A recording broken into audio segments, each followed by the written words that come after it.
Plouf! Salut à toi l'ami. Bon, déjà, excuse ma voix un peu cassée.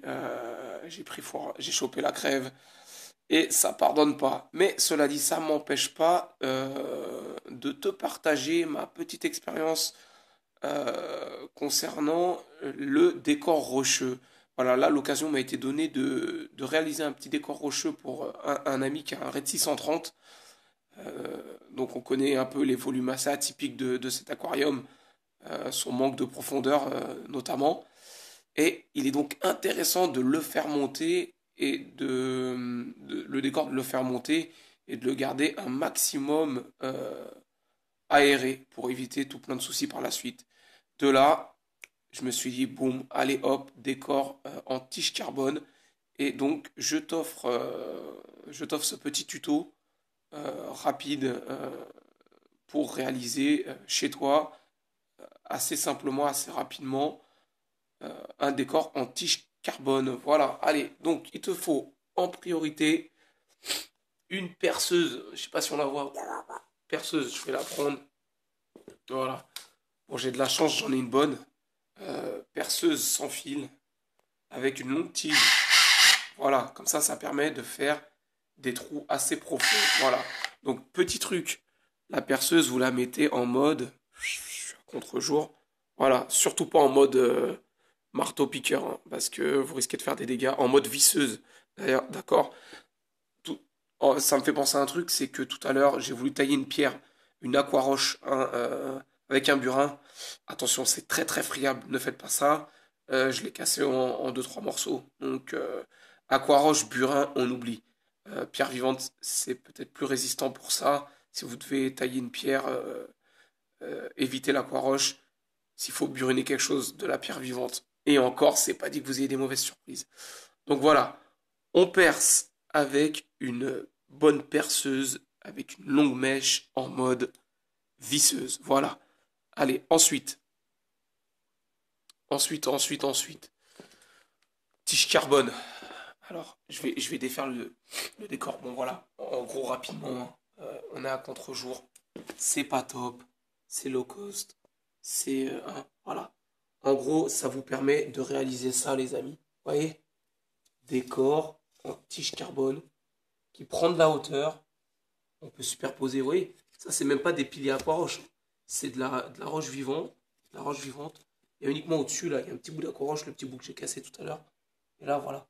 On a un travail fait avec de la pierre vivante. Et voilà. Et ça permet de gagner en hauteur. Donc, ce que j'ai fait, là, on voit bien le travail, là. J'ai d'abord percé la base. La base.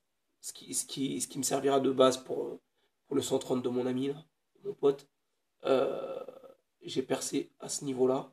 D'accord? Je l'ai fait descendre en bas avec une percée, mais pas tout au fond, juste pour servir d'encoche et stabiliser la tige carbone. D'accord? Et après, j'ai eu de la chance, ce plateau-là, en roche vivante, il y avait déjà naturellement un trou dedans. Et là, je me suis servi d'une assez grosse infractuosité dans l'aquaroche pour faire mon dernier trou. Et voilà les amis, c'est rapide. Et vous savez maintenant comment réaliser rapidement, hein. Là, c'est le travail esthétique, il a été que très rapidement réfléchi, hein. Il sera peut-être pas comme ça au final. Mais voilà, vous avez votre décor.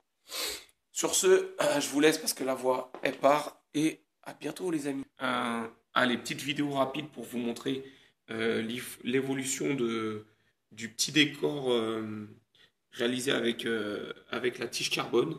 D'accord? Bon, alors il y a des parties qui seront, on va dire, renforcées avec un peu de colle époxy. Parce que le but quand même, c'est que l'ensemble l'ensemble ne fasse qu'un en fait et que tout ça soit bien stable et solide. Donc aujourd'hui, j'ai percé ce petit squelette là, cette petite pierre vivante pour le sommet. Là, on avait le morceau d'aquaroche que j'ai percé la dernière fois. Et sur des pierres vivantes mortes, la chance qu'on a, c'est qu'il y a toujours des petits trous. Donc ça m'a permis d'y mettre ce squelette je pense que c'est un Porites, ça. À la base, ça devait être un Porites. Voilà, ce squelette de corail dur dans une très grosse infractuosité, un gros trou. Et ce petit squelette aussi d'SPS, là, qui est juste calé entre deux pierres. Et je me suis pas risqué à le percer parce que là, je suis sûr que je l'aurais cassé en 4 ou 5 quoi. Donc voilà, de toute façon, c'est à fignoler, c'est à arranger au mieux une fois dans l'aquarium. Et, euh, et voilà, donc je vous dis à plus tard. Décor fini, je vais vous montrer ça. Ah, ça donne, voilà, décor en tige carbone pour un petit Red Sea. Red Sea 130, voilà. Et ben, on a pu du coup pallier au petit inconvénient de cet aquarium qui manque un petit peu de profondeur. Voilà, en faisant monter un décor et en laissant un peu de place pour la circulation de l'eau. Et du coup, bon, on a un ensemble pas trop mal, je trouve. Ah, désolé pour la qualité d'image, hein, c'est pas terrible, terrible. J'essaierai de vous prendre des photos avec un meilleur appareil ou une caméra à l'occasion. Mais voilà, assez. Bon, ça me plaît pas mal. On verra une fois en eau, mais voilà, c'est assez cool. Donc, on voit pas trop les tiges carbone. Je sais pas ce que vous en pensez.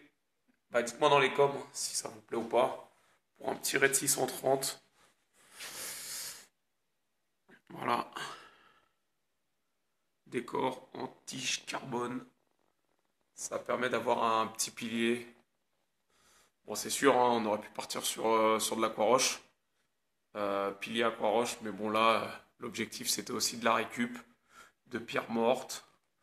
euh, de pierres mortes avec un tout petit peu d'aquaroche. Et voilà. Donc va falloir ensemencer tout ça. Allez, à plus les amis.